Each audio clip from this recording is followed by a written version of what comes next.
Hello friends, this is Bindu and I welcome you all on my YouTube channel. So how are you all? Hope you are all good and doing well. So जैसा कि आप thumbnail में देख सकते हो, हम आज की वीडियो में CDP के कुछ क्वेश्चंस करने वाले हैं और ये क्वेश्चंस बहुत ही इंपॉर्टेंट रहने वाले हैं, चाहे आप किसी भी टीचिंग एग्ज़ाम में बैठे हो।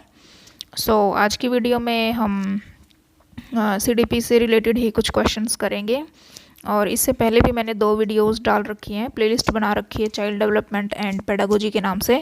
आप चाहें तो उन्हें भी देख सकते हैं और उसमें भी हमने इसी तरीके से कुछ क्वेश्चंस कर रखे हैं। सो उन्हीं वीडियोस को कंटिन्यू करते हुए आज की वीडियो में भी हम CDP से रिलेटेड क्वेश्चंस करेंगे। सो ये क्वेश्चंस बहुत ही इंपॉर्टेंट रहेंगे, चाहे आप कोई भी एग्ज़ाम देने जा रहे हो। इनमें से एक आधा क्वेश्चन ज़रूर पूछा जाता है, डायरेक्ट ये क्वेश्चंस पूछे जाते हैं, फैक्चुअल क्वेश्चन आप इनको कह सकते हो। सो ये क्वेश्चंस बहुत इंपॉर्टेंट रहने वाले हैं एंड तो चलिए फ्रेंड्स, आज की वीडियो हम शुरू करते हैं और देखते हैं हमारा फर्स्ट क्वेश्चन क्या है। So our first question is, who is the father of psycho social development? Psycho social development का फादर किसे कहा जाता है? अगर आपने साइको सोशल डेवलपमेंट थ्योरी पढ़ी है तो उससे आपको एक हिंट मिल सकता है इस क्वेश्चन का आंसर फाइंड आउट करने में। सो चलिए फ्रेंड्स, इसका आंसर देख लेते हैं। सो इसका आंसर है Erik Erikson. Psycho social development का फादर किसे कहा जाता है? एरिक एरिक्सन को। सो एरिक एरिक्सन ने अपनी एक थ्योरी दी है जिसका नाम यही है, साइको सोशल डेवलपमेंट। तो चलिए फ्रेंड्स, इसकी थ्योरी के बारे में हम थोड़ा सा जान लेते हैं। सो एरिक एरिक्सन ने जो थ्योरी दी है उसकी थ्योरी का नाम है साइको सोशल डेवलपमेंट और उसने अपनी थ्योरी में 8 स्टेजेस डिफ़ाइन करी हैं।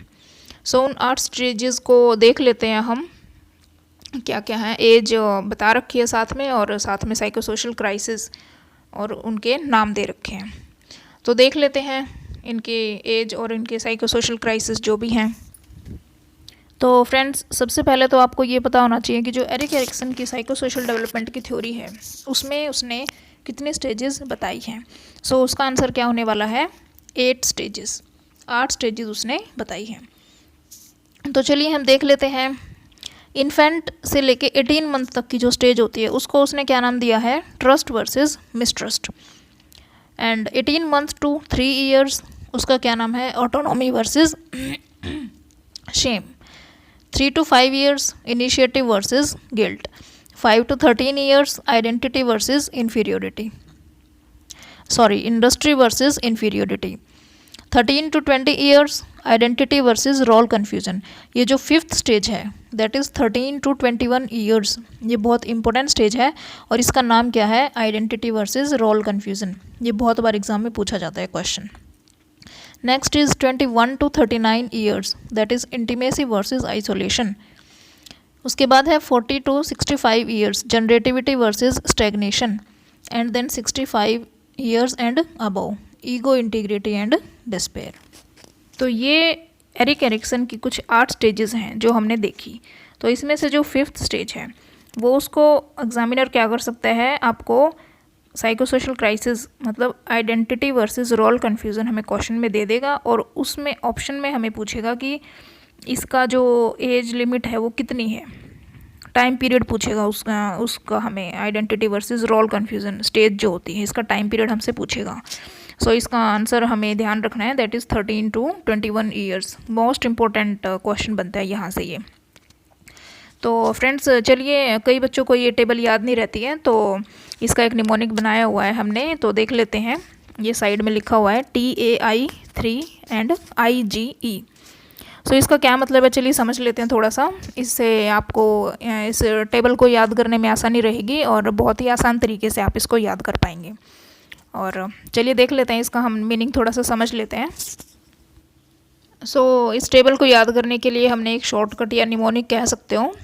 सो इसका मतलब क्या है? जैसे देखो, सबसे पहले टी मतलब ट्रस्ट वर्सेस मिसट्रस्ट। आपको टी से ट्रस्ट याद रखना है, वर्सेस क्या हो जाएगा? मिसट्रस्ट। उसके बाद क्या है? ए से क्या बनेगा? Autonomy versus Shem.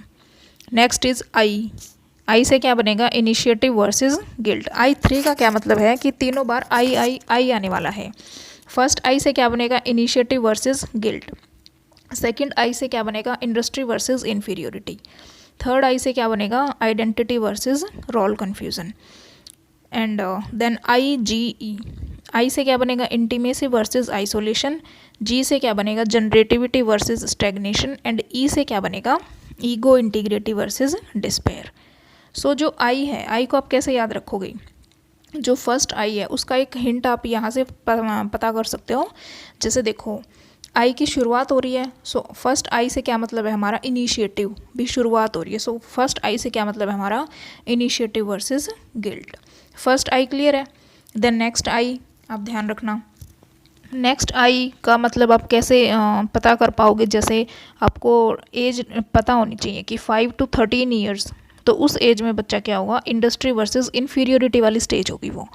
13 to 21 years वाली क्या होगी आइडेंटिटी वर्सेस रोल कन्फ्यूज़न, मतलब 13 साल से लेके 21 साल तक की स्टेज में जो चाइल्ड होगा वो क्या होगा कि उस स्टेज में वो अपनी आइडेंटिटी बनाएगा, वो अपनी पहचान खुद को समझ पाएगा। सो फिफ्थ स्टेज ये है, ये मोस्ट इंपॉर्टेंट स्टेज है। तो फिफ्थ में आएगा आइडेंटिटी वर्सेस रोल कन्फ्यूज़न, जो बीच वाली रहेगी उससे बनेगा इंडस्ट्री। एंड देन 21 साल से 40 साल तक एक आधा साल ऊपर नीचे हो सकता है, इसमें कई बार क्वेश्चन में हो भी जाता है, कोई बात नहीं है वो तो। सो वो स्टेज होगी हमारी इंटीमेसी वर्सेस आइसोलेशन, उसमें वो अपनी फैमिली वगैरह बनाएगा। सो वहाँ से हमें पता चल जाएगा इंटीमेसी वर्सेस आइसोलेशन उस स्टेज का नाम होने वाला है। देन जी से जनरेटिविटी एंड ई से ईगो इंटीग्रिटी। सो इस तरीके से हम इस टेबल को याद कर सकते हैं। सो ये थ्योरी बहुत ही इंपॉर्टेंट थ्योरी है और यहाँ से हर एग्ज़ाम में क्वेश्चन ज़रूर पूछा जाता है। सो चलिए फ्रेंड्स, अब देखते हैं हम अपना next question. So our next question is who is the father of trait theories of personality. Personality की जो ट्रेट थ्योरीज है उसका फादर किसे कहा जाता है।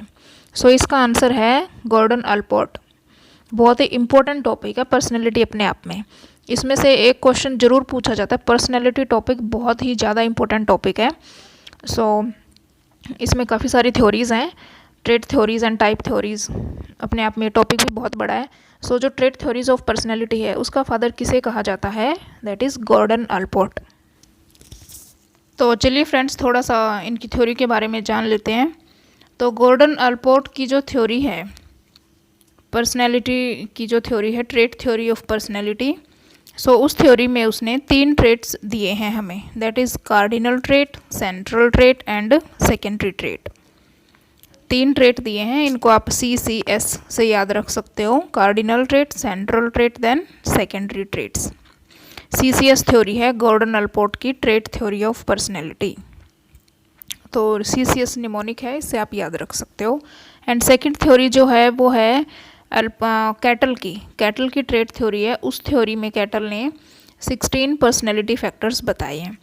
सो डायरेक्ट 1 मार्क का क्वेश्चन बनता है कि कैटल की जो पर्सनैलिटी थ्योरी है उसमें उसने कितने पर्सनैलिटी फैक्टर्स बताए हैं। सो उसका आंसर क्या हो जाएगा, उसने अपनी पर्सनैलिटी की थ्योरी में 16 पर्सनैलिटी फैक्टर बताए हैं कैटल ने। और जो गॉर्डन अल्पोर्ट की जो थ्योरी है ट्रेट थ्योरी ऑफ पर्सनैलिटी, उसमें उन्होंने 3 ट्रेट का जिक्र किया है, that is cardinal trait, central trait and secondary trait. इनकी ज़्यादा डिटेल में हम अभी नहीं जाएंगे, बस अभी के लिए आप ये 3 ट्रेट्स याद रखो, इनके नाम याद रखो। सो कैटल की है trait theory of personality and दूसरी किसकी ट्रेट थ्योरी ऑफ पर्सनैलिटी है, गॉर्डन अल्पोर्ट की। तो चलिए फ्रेंड्स, अब देखते हैं हम अपना next question.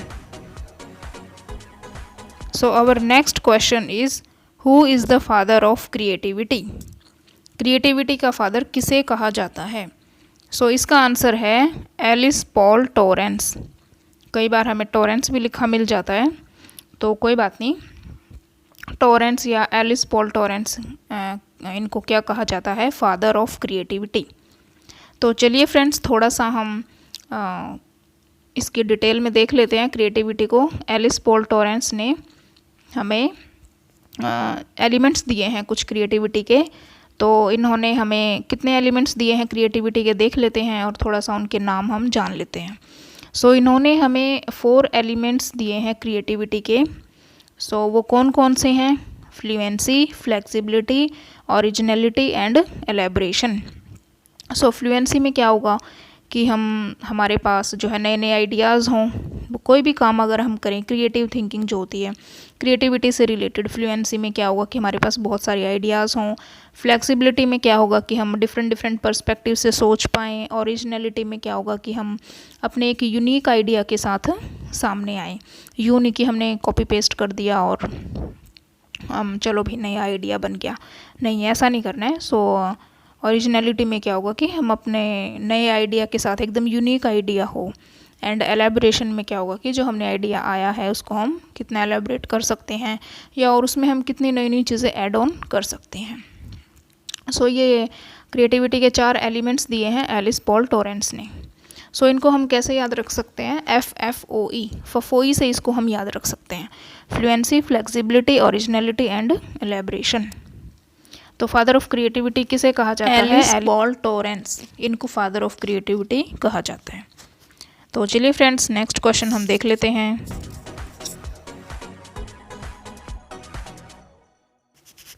So friends, our next question is who is the father of behaviourism? Behaviourism का फादर किसे कहते हैं? तो इनका आंसर क्या है? Watson, JB Watson. JB Watson भी ऑप्शन में दिया जा सकता है या फिर अकेला वाटसन भी हो सकता है। So father of behaviourism Watson को जाना जाता है। बहुत इंपॉर्टेंट क्वेश्चन है ये भी यहाँ से। सो ये थी फ्रेंड्स हमारी आज की वीडियो। अगर आपको अच्छी लगी देन लाइक करें, शेयर करें एंड मेरे चैनल को ज़रूर सब्सक्राइब करें और अपने दोस्तों के साथ भी शेयर करें जो भी टीचिंग एग्ज़ाम की तैयारी कर रहे हैं या और कोई भी एग्ज़ाम है। इनमें से एक आधा क्वेश्चन तो जनरली पूछ ही लेते हैं, फैक्चुअल क्वेश्चंस हैं यहाँ से ये। सो बहुत ही ज़्यादा इंपॉर्टेंट क्वेश्चंस हैं ये, आप इनको ध्यान से पढ़ें और अपने अच्छे से नोट्स बनाएं, डेली इनको रिवाइज़ करें और साथ साथ इनके हम थ्योरीज़ भी देखते जा रहे हैं ताकि आपको थ्योरीज़ का ओवरव्यू साथ में आता रहे। सो मिलते हैं फ्रेंड्स नेक्स्ट वीडियो में। Till then bye bye, take care.